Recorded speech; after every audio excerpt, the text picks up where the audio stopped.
gudoomiyaha gobolka Hiiraan Cali Jayte Cismaan ayaa markii ugu horeysay waxa uu ka dhawaajiyay in saxafiyiinta ka howlgala gobolka Hiiraan kaalin wax ku ool ah ay ka qaateen horumarinta gobolka Hiiraan xaqiiqooyinka dhabta ah ee ka jira gobolka Hiiraan. Gudoomiyaha ayaa si gaar ah ku maamuusay wariye Khalid Maxamed Ilka Case oo ah wakiil wareedka Somali News TV kuna amaanay soo gudbinta dhacdooyinka ku saleysan xaqiiqda iyo u qareemida dadka abaraha ay saameeyeen ee ku soo hayaameen qaybo ka tirsan gobolka Hiiraan.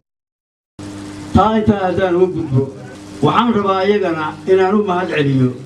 dhalinyarada saxaafadda way dadaaleen runtii aad iyo aad ay u dadaaleen dhammaantood markaad eegto siday ugu bisil yihiin ama ay uga howlgalaan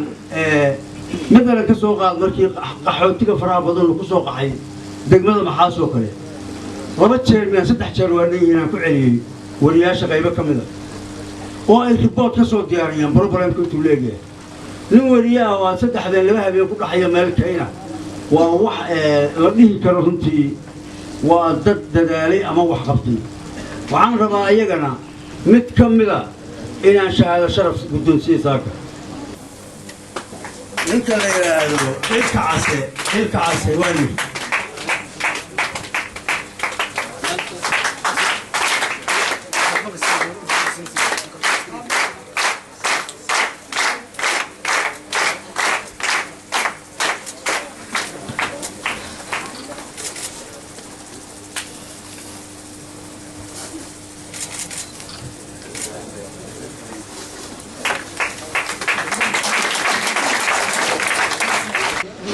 runtii waa nin dhalinyaro ah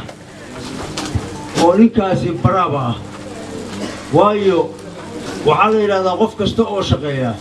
wuxuu helaa abaalmarin hadduu dhinaca negatifeka u shaqeeyana waa inuu abaalmarin cinqaaba helo hadduu dhinaca positifeka u shaqeeyana waa inuu abaalmarin wanaaga helo qof kastoo shaqeeya abaalmarin la'aan male dhalinyaradiina maaha inaad waxalayseen waxbaad adinka laftiinna waad shaqayseen waad wanaagsantihiin xaqiiqa waa qirayaa inaad wanaagsantihiin laakiin Ilka Case wuxuu mutaystay in si wanaagsan oo intaa ka sii fog loola dhaqmo